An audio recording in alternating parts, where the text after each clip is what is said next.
Depremi artık kabul etmek lazım. Kimse yani bir sene sonra mı, 2 ay sonra mı bunu kimse söylemiyor. Bu destek veriyor diye konuşuyor. Yok yok.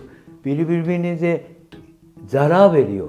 Bu Doğu Anadolu fay hattının güney tarafta olarak Hatay daha şimdi çok hasar oldu. Ama Hatay kendisi kıramadı daha. Evet. Onun için Hatay ve Hatay'ın ilerideki o Hatay'dan sonra güney taraftaya gidiyor dümdüzü ve bir tane kor olarak Kuzey Kıbrıs'a gidiyor. Doğu Anadolu fay hattı ve Kuzeydoğu Anadolu fay hattının birleşimi nokta Bingöl. Ve zaten Kuzey Anadolu fay hattı 1939'da Erzincan'dan başladı. Sonra sıra sıra 1999'a kadar İzmit'e kadar gitti.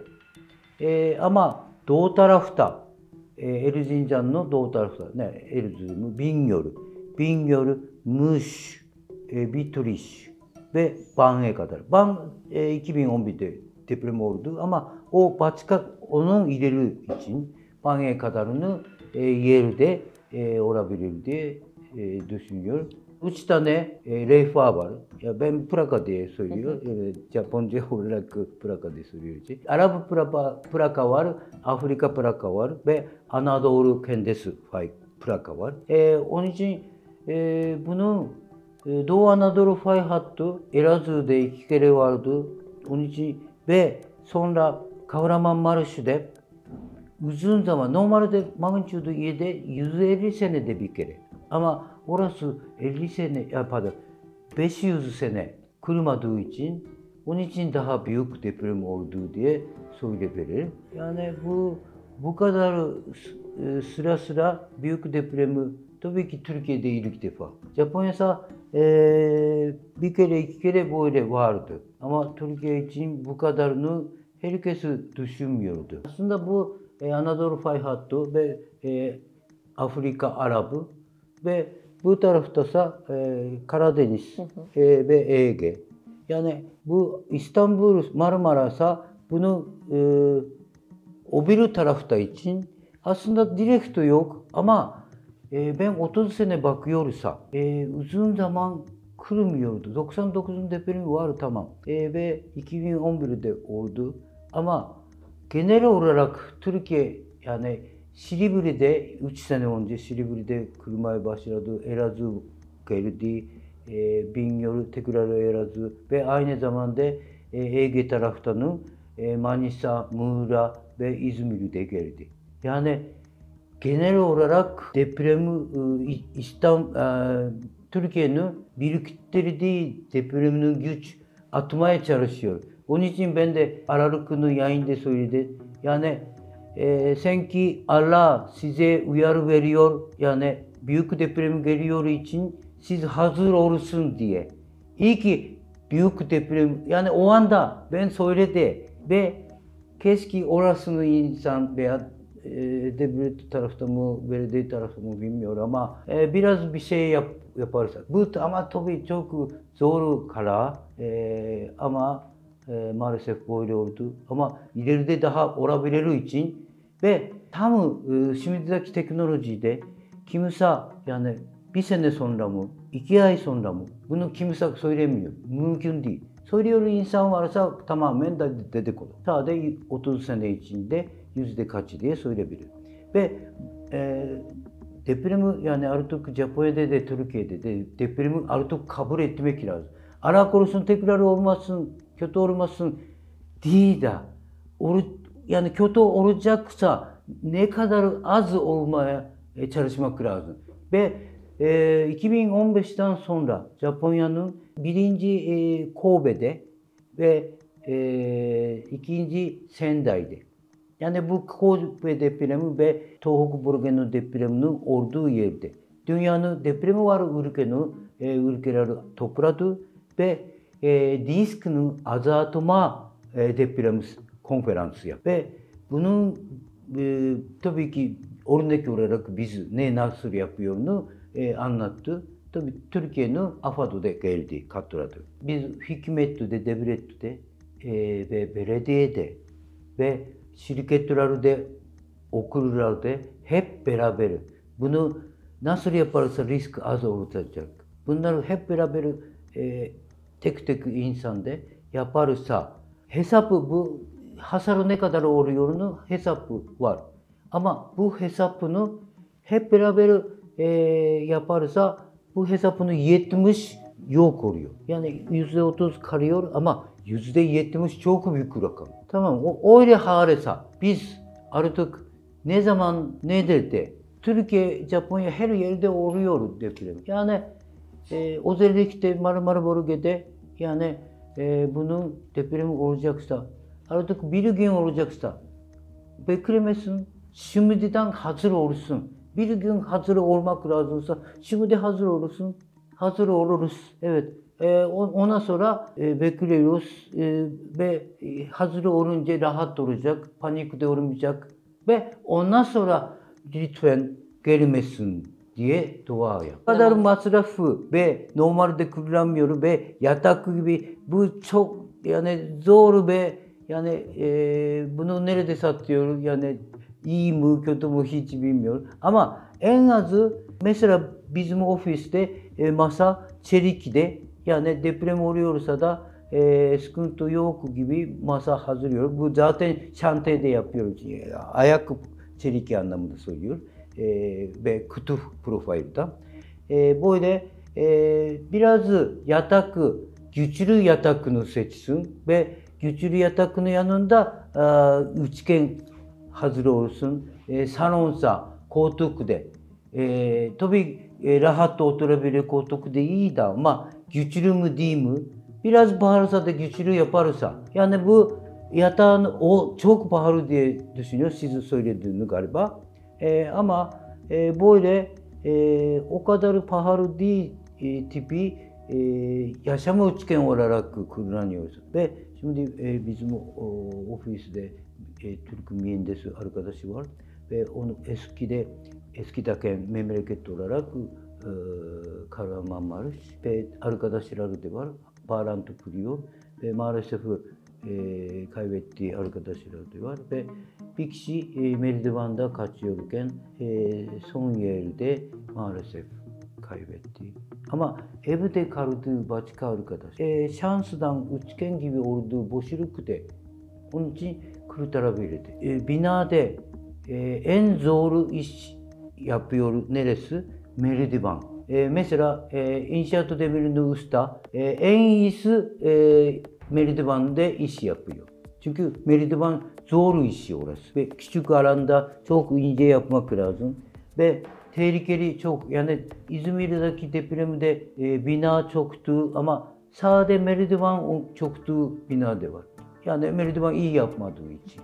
Onun için kesinlikle merdivenden kaçmaya çalışmasın, üçgene kaçsın. Yani Japonya'da kesinlikle yan yana yapışık yok. Yani bu bazen Türkiye'deki insan bu destek veriyor diye konuşuyor. Yok. Birbirine zarar veriyor. Yani kötü çalışma olacak. Onun için kesinlikle iyi diye söylemiyorum. Yani Kentosar'dan bu böyle binaların bölge iyileşme yapmak lazım. Ben ise 99 depremden sonra aşağıya gitti. Kolombe kiriş baktı. Çatırak var mı yok mu? Ve zaten zemin iyi ben biliyordu. Şimdi artık siz korkuyorsa sadece korkuyor değil de çalışsın internetten zemin iyi mi kötü mü bunu araştırırsın veya arkadaşı ve inşaat mühendis mimarının arkadaş çağırsın ve veya şirketten bunu önce zemin ondan sonra bina nasıl biraz önce arkadaşa anlattım. Onları da bilgiden fayda alabiliyoruz. Uyarı sistemi bizde var. Japonya'da herkesin cep telefonunda, saatte yani özel saatsa uyarı sistemi geliyor. Evet, deprem olmadan da aslında ana depremi gelmeden önce. Depremi önce P dalga geliyor, sonra S dalga geliyor. P dalga çok hafif ama çok hızlı. Onun için hemen P dalganı bunu uyarı geliyor. Yakında depremi gelebilir diye Japonca konuşuyordu. Sonra P dalgadan sonra S dalga tam tam sismik deprem. Siz neden bunu hissetmiyor? Biz her zaman hissediyoruz. Bu çünkü Türkiye'de karedeki depremi yani direkt basıyor deprem. Onun için tabii ki P dalga önce geliyor ama çok yakın için sadece bir saniye, 1,5 saniyede tam ana geliyor için bu anlamıyor da. Ve uyarı sistemi Japonya gibi. Japonya'da da karede deprem oluyor ama genel olarak denizin biraz uzak taraftan geliyor için bunun 10 sene, 20 sene zaman var. O zaman yani doğalgazını kapatacak, kapını açacak, elektrik şartı kapatacak filan bir şeyler yapabilir. Hızlı tren yavaşlayacak, doğalgazını kapatacak. Bunları uyarı sistemiyle bağlantı var. Yani ceza çok var. Yani bir kere ceza alınca 2 sene, 3 sene ihale katılamıyor. Yani o zaman o şirketi batıyor anlamında. Onun için herkes yapmıyor. Zaten Japon insan disiplin diye söylüyor galiba. Yapmak lazım, kırarsa mutlaka ona göre yapıyor. Öncelikle ya soracak ya da araştıracak. Zemin iyi mi kötü mü? Yani zemin iyiyse, bina biraz sıkıntı varsa da zemin iyiyse fazla sıkıntı yok. Mesela Boğazı'nın İstanbul'sa Boğazı'nın iki tarafta. Yani Beşiktaş'ı, Şişli, Estinye o tarafta çok iyi. Bu İstanbul'un röntgen diye internette araştırıyorsa. Evet. Ve bu taraftasa Anadolu yakasısa Ataşehir. Ataşehir çok iyi. Onun için eskide 99'daki Ataşehir bu kadarsa bunu 3 kata büyüdü. Ve Kyoto'sa Ataköy'den başlıyor. Avcılar, Küçükçekmece, Büyükçekmece. Oralar komple çok yumuşak ve sular aşımada oluyor. Önce bu zemin nasıl? Sonra yani bina arıyorken de, kira yapıyorken de önce ruhsat var mı? İskan var mı? Bu çok önemli. Yani bu ruhsat varsa tam kontrolünün altında. Ve özellikle 2001'den sonrası yapı denetiminin onayı var. Zaten yapı denetiminin onayı yoksa iskan da yok. İskan yoksa bu yapı denetiminin onayı vardır. Böyle dokümento var mı? Biraz kayanın taraftan kötü bina için biraz oynatabilirsin. Çünkü depremde kayanın zeminse fazla sallamıyor. 99'un depremde İstanbul'da hasar yok ama Avcılar'da çok hasar oldu. Avcılar çok yumuşak için. Onun için yani tabii ki komple yapabilirse iyi ama kaya tarafta, Beşiktaş tarafta sonra yapsın. Önemli eski Atatürk Havalimanı'ndan sonraki Ataköy'den Avcılar, Küçükçekmece, Büyükçekmece o tarafta Sıvaraşma'da olacak zemin kötü.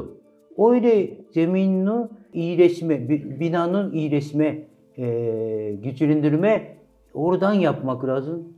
Ve orada yapıyorken tamamen yeniden yaparsa zaman kaybedecek, fiyatı da pahalı olacak. Onun için mümkün olduğu kadar güçlendirme kullanacak. Güçlendirme kullanıyorken yani görünüş biraz kötüse da mesela dış cepheye çapraz koyacak ve sismik izolatör ve eğitim yani bunun hemen olmuyor ama iyileşme olmadan önce depremi de gelebilir. Biz bu kontrolü yapamıyoruz.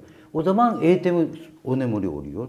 Eğitim oluyorken biz tabii ki en başı üniversitenin inşaat mühendis ve mimarı ama sonra normal öğrenciler ve sonra lisede, ortaokulda, ilkokulda ve şimdi artık Japonya'sa anaokulda. Anaokulu tabii ki eğitimi derken oyun gibi. Yani 99'da depremi dede olarak ünlü oldu, rahmetli oldu Işık Kara Hoca var. Onun çizgi filmi var. Ben her zaman anaokuluya da gidiyorum. Burada yakın yeri veya TÜBİTAK'da özellikle oraya gidiyor için TÜBİTAK'ın anaokuluna gidiyor ve televizyonda gösteriyor ve çizgi film ve sonra aradan durduruyor ve tamam deprem olduğu derken kafanı ve burası da yani kafası var ama burası hiçbir şey koruma yok için bu da çok önemli. Normalde böyle yapıyor ama burası da önemli.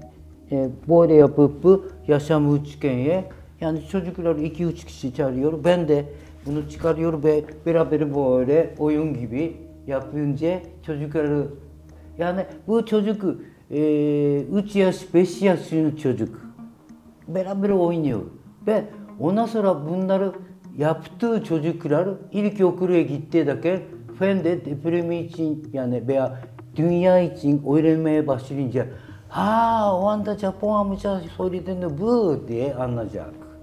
Evet.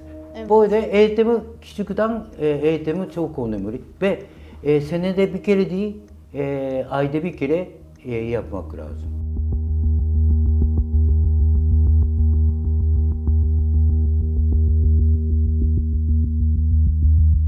Depremi artık kabul etmek lazım. Kimse yani bir sene sonra mı, 2 ay sonra mı bunu kimse söylemiyor. Bu destek veriyor diye konuşuyor. Yok. Birbirinize zarar veriyor.